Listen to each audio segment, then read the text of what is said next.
Mark my words, AI is far more dangerous.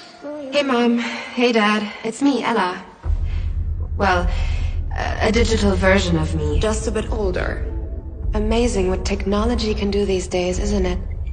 All you need are a couple of pictures, like the ones you share on social media, where they can be taken and used by everybody. I know, for you these pictures are just memories, but for others, they are data.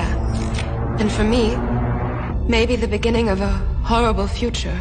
A future where my identity can be stolen just like that. Where I can go to prison for things that I would never do. Imagine my credit score being destroyed, Dad. Or my voice copied to scam you, Mom. Mom, I'm in trouble. I need you to send me money, please. I don't want to become a meme, humiliated by everyone at school. Kill yourself, you fucking loser. And I certainly don't want this. What you share online is like a digital footprint that will follow me around for the rest of my life.